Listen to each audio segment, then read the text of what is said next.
ঘটিকে।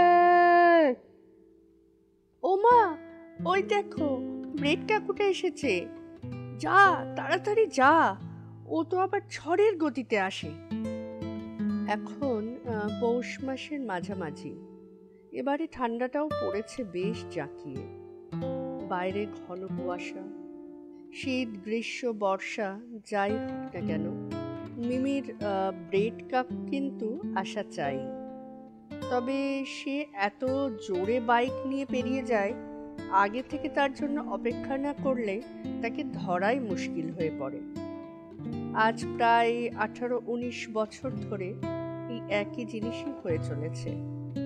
তফাৎ শুধু আগে ব্রেড কাকু সাইকেল চড়ে আসতো, এখন বাইকে আসে। মিমি সমেত পাড়ার প্রায় অনেকেই ব্রেড কাকুর কাছে পরিটি মরি করে ব্রেড কিনল। এর প্রায় মাসখানেক পরের কথা। একদিন রাতের বেলা মিমি তার বাবার সাথে তাদের গ্রামের বাড়ি থেকে শহরে ফিরছিল, মানে তাদের বাড়ি ফিরছিল। তাদের যদিও সন্ধ্যের মধ্যেই বাড়ি ফেরার কথা ছিল, কিন্তু তার ঠাকুরমার শরীর খারাপ হওয়ায় সে তো বাড়ি ফিরতেই চাইছিল না। কিন্তু মিমির বাবার কাল একটা দরকারি কাজ আছে, আজ থেকে গেলে কোনো মতেই হবে না। তাই মিমির আবদার মতন ফিরব, কিন্তু দেরি করে। তাদের শহরে ঢুকতে ঢুকতে বেশ রাতই হয়ে গেল। ঠিক শহরে ঢোকার মুখেই একটা বড় ফুলপাঞ্জা লরি ঝড়ের গতিতে ধেয়ে আসছিল। আরে আর একটু হলেই মিমি আর তার বাবাকে সামনাসামনি পিষে দিয়ে চলে যেত।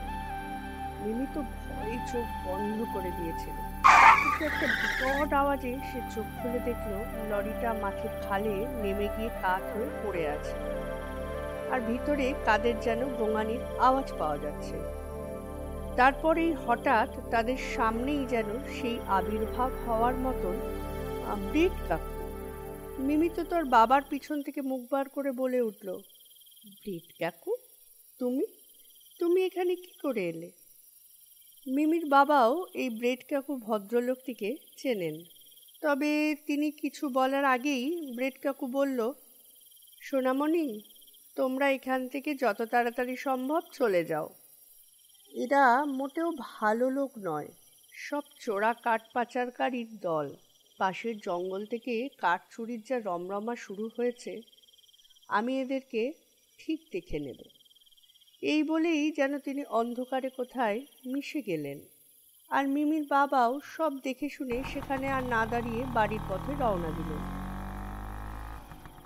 পরের দিন সকালবেলায় মিমির বাবা খবর নিয়ে জানলেন যে ওই মাঠে যে লরিটা পাল্টি খেয়েছিল কাল রাতে, সেটা ড্রাইভার আর খালাসি কেউই বেঁচে নেই, সঙ্গে বাকি আরও দুজন গুরুতর আহত। বাঁচবে কিনা সন্দেহ। সঙ্গে আরও একটি দুঃসংবাদও তিনি শুনলেন যে গত পরশু ঠিক সন্ধ্যের দিকে ওই একই জায়গায় ব্রেড কাকু তার বাড়ির পথে ফেরার সময় ওই একই লরির ধাক্কায় মারা গেছেন।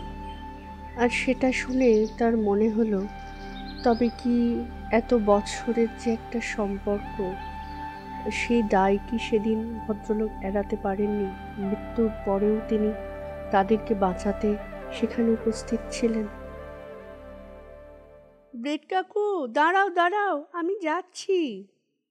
মিমি, কোথায় ব্রেড কাকু?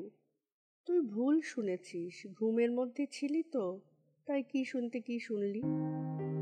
না গো মা, আমি স্পষ্ট শুনলাম যে ব্রেড কাকু ডাকছে। না রে মা, তোর ব্রেড কাকু আর কোনো দিন ডাক